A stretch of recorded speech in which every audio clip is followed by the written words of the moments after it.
छठा फेज बहाली प्रक्रिया खत्म होने के बाद सेवेंथ फेज बहाली प्रक्रिया के लिए सरकार की तरफ से स्टार्टिंग टाइम जो है वो डिक्लेयर समझिए कि कर ही दिया गया है। जुलाई एंड में आपकी बहाली प्रक्रिया शुरू होने वाली है और ये पूरी बहाली प्रक्रिया प्राथमिक से लेकर के माध्यमिक उच्चतर माध्यमिक स्कूल में होने वाली है।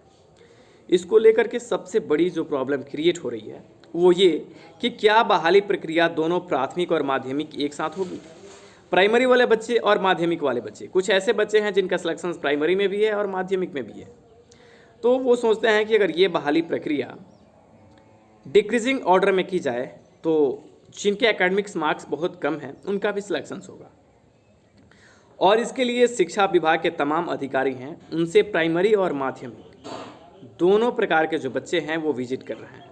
अब सिलेक्शंस का प्रोसेस जो होगा माध्यमिक के लिए वो एकेडमिक पे नहीं होगा। ये जैसा कि आप विगत न्यूज़पेपर में और शिक्षा मंत्री ने जो बयान दिया है इससे आप वाकिफ़ होंगे तो आपको पता होगा। रहा बात प्राइमरी का, तो प्राइमरी बहाली में एकेडमिक्स पे बहाली कम्प्लीटली होगी कि नहीं ये भी दुविधा में है। लेकिन अगर डिक्रीजिंग ऑर्डर में ये बहाली प्रक्रिया अवरोही क्रम में की जाती है तो मैं भी मैक्सिमम कैंडिडेट का सिलेक्शन ज़्यादा होगा।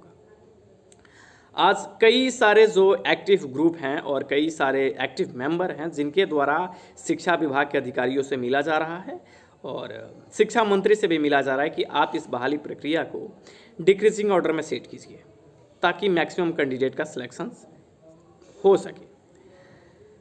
और इसी बीच में आप देख रहे हैं कि प्राइमरी बहाली प्रक्रिया जुलाई एंड में स्टार्ट करने की बात की गई है, लेकिन न्यूज़पेपर में ये भी कहा गया है कि माध्यमिक की जो बहाली प्रक्रिया है वो कुछ डिले होगी।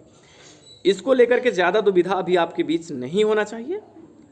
और अगर गवर्नमेंट ये बहाली प्रक्रिया जुलाई एंड में स्टार्ट कर देती है, अगर नोटिफिकेशंस जारी कर देती है, तो मे भी शिक्षा विभाग की तरफ से एक संकेत और मिल रहा है कि नवंबर या दिसंबर से पहले या उसके आसपास आपको ज्वाइनिंग देने की भी काम चल रही है।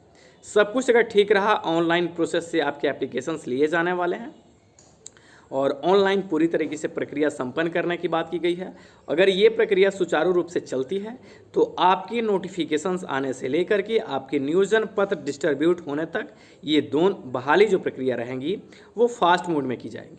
और अगर ये फास्ट मोड में बहाली प्रक्रिया होती है तो नवंबर के आसपास आपको नियोजन पत्र देने की तैयारी है। लेकिन सरकार की लेत लतीफ़ी को आप अच्छे से समझते हैं। सरकार अगर सही तरीके से और सही मैनेजमेंट में अगर ये काम नहीं करेगी तो डिले करेगी। लेकिन अभी तक जो सूचना मिल रही है शिक्षा विभाग में लगातार जो कैंडिडेट जा रहे हैं और अधिकारियों का जो बयान आ रहा है, चाहे उनके ट्विटर हैंडल पे या सोशल मीडिया प्लेटफॉर्म पे या फिर कहीं पे भी देखिए, तो ये संकेत मिल रहे हैं कि आपकी बहाली प्रक्रिया इस साल ही खत्म करने की योजना जो है वो बनाई जा रही है। माध्यमिक और प्राइमरी दोनों बहालियाँ एक साथ चलेंगी, इसको लेकर के कोई दुविधा मत रखिए। ये न्यूज़पेपर में जो बातें दी गई हैं कि डिले होंगी, थोड़ी सी डिले हो सकती है क्योंकि छठा फेज़ माध्यमिक जुलाई एंड तक ये प्रोसेस चलने वाला है। लेकिन आपको ये भी बात ध्यान देना चाहिए कि जुलाई एंड से ही सेवेंथ फेज़ प्राइमरी और माध्यमिक की बात ही की जा रही है, तो इसमें आपको ज़्यादा दुविधा नहीं होनी चाहिए।